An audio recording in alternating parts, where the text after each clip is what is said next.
If JPEG pauses, do we riot? I mean, no. Like, holding the rate isn't good either. Actually, as far as like currency stability is concerned, it's almost more bullish if he raises, right? If he doesn't raise the rate, and we continue to see the pressure effects on dollar value, then yeah, it's a very there's a really good possibility that a pause is the more bearish of the two outcomes.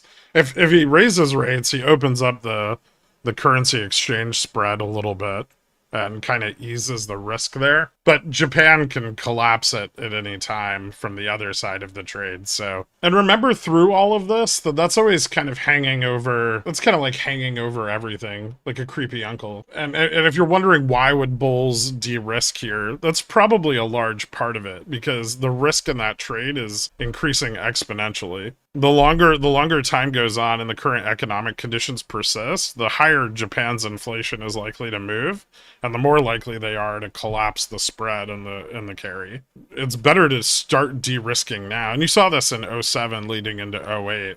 They started to de-risk that trade almost a year before the market crashed. They had a lot more warning signs back then. This time the pace is far more accelerated, but and then because they're de-risking that trade, that cuts off the flow of, positive rate lending in the US, which means that they're going to have to crunch credit hard because now they can no longer lend against the favorable yield, right? And that means that the credit spread is going to just get destroyed, and banks aren't going to want to fucking lend money to anybody because there's no profitability in lending.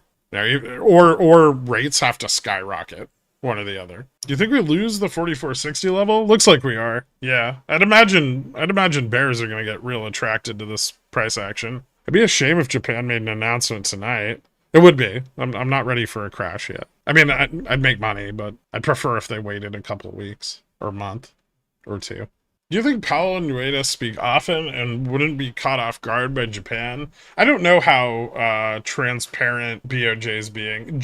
Historically, they're very tight-lipped about their plans and changes they're going to make, and usually their decisions come as a surprise. They're trying to use more of that narrative crafting approach that the Fed's been using throughout this inflation cycle, but they're very bad at it, and so no one really knows what they're doing. Like the Fed used to be really bad at it too, like our central bank, and through the 90s into the financial crisis especially, the Fed started to get a lot more transparent with their plans. And they noticed that there was a very real effect of them just discussing their plans versus actually implementing them.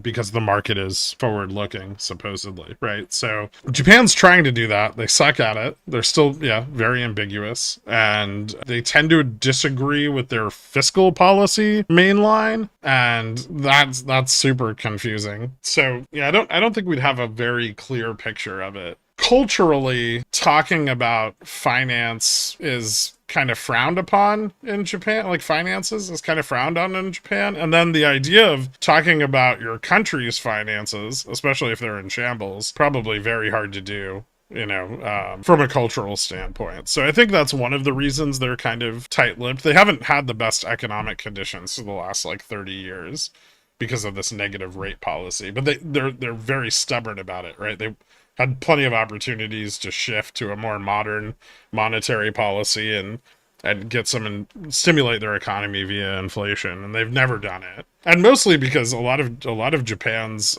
foreign trade is through the fact that they have a negative interest rate. So the entire financial world can turn to them in times of high interest rates, and they collect transaction fees and they make interest, and it's good for them, right? Are we still able to trust that China's truthfully reporting their numbers?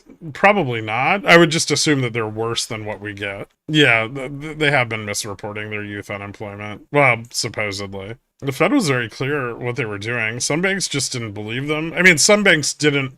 I think the biggest thing here is that the larger financial institutions that have driven much of this price action are fighting the Fed, which is historically an extremely stupid thing to do. But that's what they're doing, right? And so JPOW just keeps raising the rates on them because he doesn't have to really do anything else. Or they had so many 2.8% mortgages that they couldn't do anything but sell them to Japan. That's partially true as well.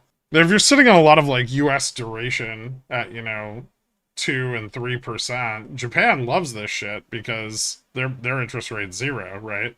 So they're more than willing to collateralize these like less liquid mature securities because they can buy them at a discount and hold them to through maturation. And so if whereas in the US nobody fucking wants these, right? Because the yields at like 5%, almost like 4 to 5% across the board, right? What I'm surprised about is that, given how broad the knowledge is that, the Japan carry trade was a huge factor in the '08 financial crisis, that it's just not being mentioned at all by anybody, right? As far as I know, I'm the only one really talking about it. I've been talking about it since fucking last year. And now a few people are catching on, but most of them are just like people who are copying me, like YouTubers and shit, Twitter people. But like nobody in finance is really talking about the risk present in that carry trade. Can you explain the Japan carry trade? Yeah. So you're short. So basically, you have a bunch of duration risk. You take it to Japan. You're a U.S. bank, right? So we're talking about those mature securities that nobody wants. Now, the Fed doesn't want them, right? Like, you can't do anything with them. And the market for them is illiquid. So you take them to Japan where the interest rates are zero. And you use them as leveraged collateral with the Bank of Japan. So you leverage up these shitty treasuries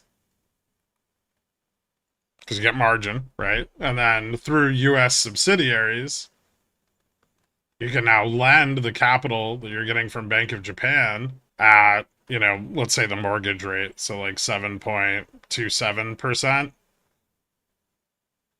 And then, you're profiting on some amount of that spread, right? So you're able to borrow money, at effectively 0%. And then you're able to lend it at 7. And this allows you to keep the credit markets flowing despite the FFR of, 5.25, or, well, I guess we're 5.33 right now. So this is significantly more advantageous than this, right? And then to hedge this, you go long dollar, short yen. But the problem here comes if Japan raises interest rates, the yen value is going to skyrocket. Your spread with the lender is going to collapse, right? Because now all of a sudden all that margin you're carrying is going to move to 5.33%, right? So like if Japan were to peg to the dollar, the yen's going to move up because it's going to become roughly equivalent to the dollar, and the dollar is going to come down. Now, if you've massively leveraged up this trade, the effects of the narrowing of this spread can be billions or trillions of dollars in losses. That and then, obviously you need to re-collateralize your account with the bank because now you have a margin call. And in order to do that, you need to sell other securities, which, back in '07, they turned to like MBS and CMBS. And this is eventually what led to the devaluation from the covering of this carry trade spread collapsing. Largely was responsible for the failure of Lehman Brothers and maybe also Bear Stearns, because the MBS and CMBS markets were dropping, and they made up a significant portion of Lehman and Bear Stearns portfolios. And so as people continued to sell these off, they were left holding the bag. There's a very good case to be made that the slow collapse of the carry trade with Japan the last time interest rates were high before the '08 crash did in fact.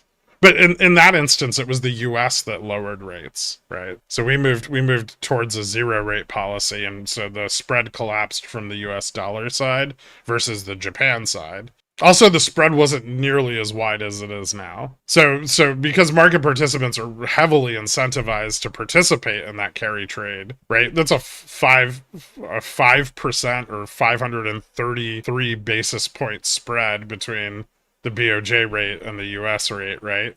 It's extremely advantageous. And since lending would otherwise lending would have collapsed back in 2022, like back in October when JPOW started pumping the rates as hard as he did, right? And so what everyone did is they turned to the carry trade because they wanted to keep lending. So here's where the banks are, and this is why it's a problem for the banks. Is the banks have they had huge deposit flows, right? And they had to disperse that money somewhere. You can't really put it into risk equities, right? So because it's depositor funds, so you need same as cash collateral, and so they put it into treasuries. But at the time, our treasury rate was very minimal. It was like 2%, right? It was really low. And so they took all those deposit flows and they dumped them into treasuries.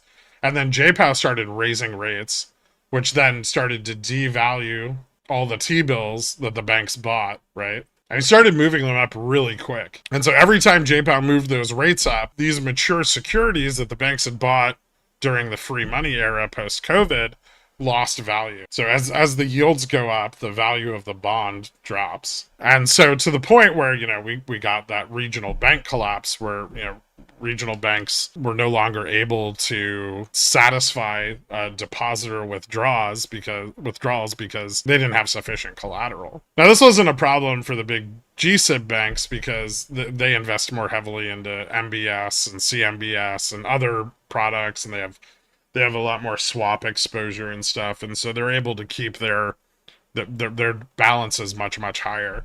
But even they're kind of scared of new capital allocation requirements that are going to come out of all of this, right? I mean, any bank in Japan will. It's not against Japanese bonds. It's for U.S. mature securities. So they're taking those mature securities and they're depositing them with Bank of Japan. And Bank of Japan it's a central bank. So when you say Bank of Japan, it's Bank of Japan and all of the other big banks in Japan. The same as the Fed is an amalgamation of all of the large banks in the US, or all the banks in the US. Because those banks are more than happy to hold those securities at a 2 to 3% yield because their yield is zero. Does that make sense? They love those products. They're more than willing to collateralize them and leverage them up. And so anyway, because of that, the banks needed to start rapidly increasing the net interest income on their books, right? Because their net interest income was low, but the current interest rates are high. And so right now, if in a perfectly balanced and fair financial system, banks should absolutely be crushing it. They should be trading at all-time fucking highs. Like their net interest income should be through the roof, but it's not because they weren't lending a lot back in the free money era because no one needed extra money, and now they're trying to lend as much as possible against the carry spread because they need to improve that net interest income. Otherwise, they'll be at risk for failure in the future, and the only way to do that profitably is through Japan. So in 07-08, the unwinding of the carry trade manifested in MBS, CMBS sales, MBS, CMBS devaluation. But yeah, because of selling. What do you think it would look like now? Probably similar.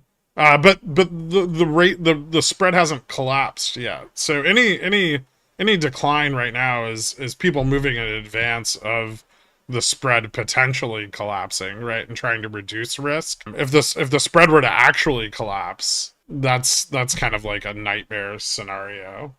I like gaining wrinkles. If the spread doesn't collapse, how long can this continue? Until a point where either Japan needs to move their interest rate up, which is we're on the cusp of, or until the Japanese Ministry of Finance needs to step in to stabilize their currency. So right now, the two critical points to look at are Japanese inflation and yen value. So if the yen is at 150, this becomes a significant risk for them, right? Because remember, if their currency is worth less, that has a feedback effect with their inflation, right? Because the cost of goods is going to increase relative to the value of their currency, and Japan is extremely reliant on imports. And if other currencies are going up and your currency is going down, the people you're importing goods from are charging you more money. And then that means that, not only your producer, like your PPI,